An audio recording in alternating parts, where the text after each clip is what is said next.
नमस्कार, मैं संजय पांडे और आप देख रहे हैं समाज की बात। तिलक तराजू और तलवार, इनको मारो जूते चार। जी हाँ, कांसी राम के ज़माने की याद आ गई जब यह नारा बड़े प्रचार में था और अभी अभी हाल में जेएनयू में इस तरह का नारा लग रहा है। और ये जो विचारधारा थी फिर से उसको एक हवा देने की कोशिश की जा रही है और वहाँ पे नारे लग रहे हैं। आप सुनिए कि तिलक तराजू और तलवार, इनको मारो जूते चार। ठाकुर ब्राह्मण बनिया चोर, ठाकुर ब्राह्मण बनिया चोर, बाकी सारे DS4। वही पुराना नारा जो कांसी राम का था, दलित शोषित और बाकी समाज को मिला करके जो DS4 उन्होंने एक नया नाम दिया था और वही नारा आज फिर से गूंज रहा है। तो आखिर ये जो वामपंथी विचारधारा है, खास कर देखा जाए तो जेएनयू के अंदर कहीं न कहीं सरकार बदलने के बाद इन 10 वर्षों में, मोदी सरकार के आने के बाद कहीं न कहीं जेएनयू भी जहाँ से वामपंथी विचारधारा फलती फूलती थी, कहीं न कहीं अब उसमें कमजोरी आई थी। लेकिन इस तरह से नारा दे करके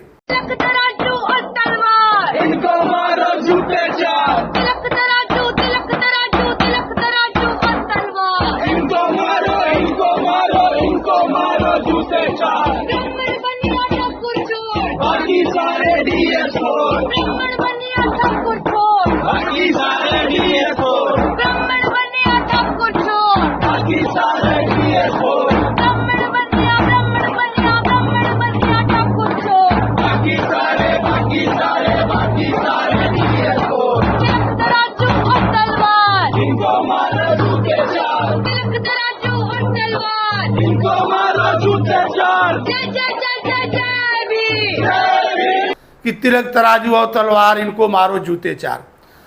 और बात फिर 1585 की, और ये बात कहीं न कहीं कांसी राम जी उस समय 15 और 85 के नारे की बात किया करते थे।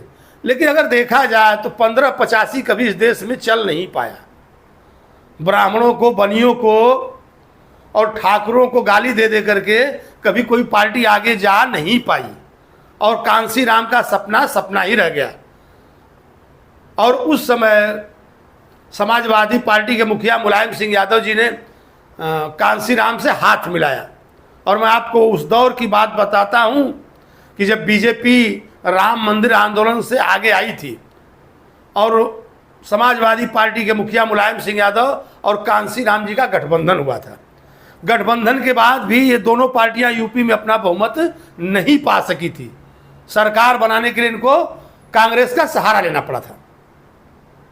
तो कहीं न कहीं ये बात आगे चल करके उस समय अगर देखा जाए तो जो बहुजन की बात करते थे, मायावती जी ने आगे चल करके, आगे आ करके कहीं ना कहीं उस बात को घुमा के सर्वजन कर दिया। और फिर बाद में नारा लगने लगा था जब समाजवादी पार्टी को, मैं पुरानी कहानी अगर सुनाऊंगा तो थोड़ा ज़्यादा हो जाएगा, लेकिन मैं आपको बताता चलूँ किस तरह से समाजवादी पार्टी के मुखिया मुलायम सिंह जी ने उनकी पार्टी को तोड़ा, बसपा को तोड़ा। और तमाम देखा जाए तो गेस्ट हाउस का कांड हुआ, उनमें जो मनमुटाव था बहुत बढ़ता गया। ये तो करीब करीब आम लोग सभी को मालूम है कि किस तरह का सलूक मुलायम सिंह यादव ने मायावती जी के साथ किया था। और इनकी जो एकता थी वो चल नहीं पाई। नहीं तो इनका नारा था, यूपी में गूंजा करता था कि बीजेपी के बाद कि मिले मुलायम कांसी राम, हवा में उड़ गए जय श्री राम। बड़ा ही फेमस नारा हुआ करता था कि मिले मुलायम कांसी राम, हवा में उड़ गए जय श्री राम। तो आज फिर से इस नारे की ज़रूरत, या कहीं ना कहीं जो वामपंथी विचारधारा है इस देश में कमज़ोर पड़ती जा रही है। और कमज़ोर क्या, अगर देखा जाए तो हो सकता है कि मौके के फेर में हो, शायद अभी दबी हो, फिर बाद में उभर जाए। लेकिन कहीं ना कहीं जो हिंदुत्ववादी विचारधारा है, जो दक्षिणपंथी विचारधारा है, वो कहीं ना कहीं वामपंथी के ऊपर हावी है। और आज इस देश में मैं देख रहा हूँ दशकों से लोग, ऐसे ऐसे नेता जो इसी आश्रय में पूरी जिंदगी खपाए बैठे हैं कि शायद 15 और 85 हो जाए।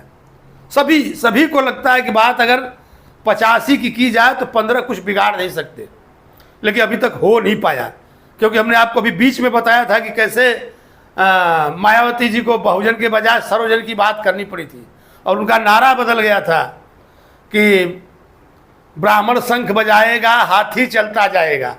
और कहीं ना कहीं समाजवादी पार्टी भी भगवान परशुराम का मंदिर बनवाने की बात करने लगी, उनके नाम पर हॉस्पिटल की बात मायावती जी भी करने लगी। तो कहीं ना कहीं ब्राह्मणों को रिझाने का काम सभी लोग करने लगे। लेकिन इस तरह से किसी समाज को गाली देना और वो बातें जो कि आज हजारों साल पुरानी है, मैं देखता हूँ कभी कभी जो वामपंथी विचारधारा है वो कहीं ना कहीं उस बात को हवा देती है कि नहीं, दलितों के साथ ऐसा अत्याचार हुआ था, वैसा अत्याचार हुआ था, करने वाले अत्याचार करने वाले ब्राह्मण थे, क्षत्रिय थे।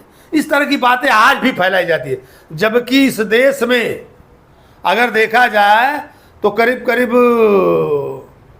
500-700 साल से ज़्यादा मुगलों का शासन था, उसके बाद फिर अंग्रेज़ों का शासन था। हजारों वर्षों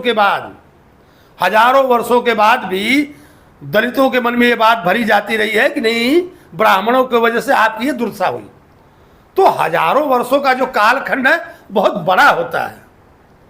अगर इतने बड़े कालखंड में आने वाले जो राजा थे या जो शासक थे, अगर उनकी हालत नहीं सुधर पाई तो किसी बात के लिए ब्राह्मणों को देश दो करके, और ये जो देश विरोधी मानसिकता है, ये जो वामपंथी हैं, ये कहीं ना कहीं इनकी जो विचारधारा है ये लोगों के ऊपर थोपना चाहते हैं, और शायद अपने आप को संजीवनी प्रदान करने के लिए फिर इस तरह के नारे का इस्तेमाल कर रहे हैं, जो कि देश के लिए कतई उचित नहीं है।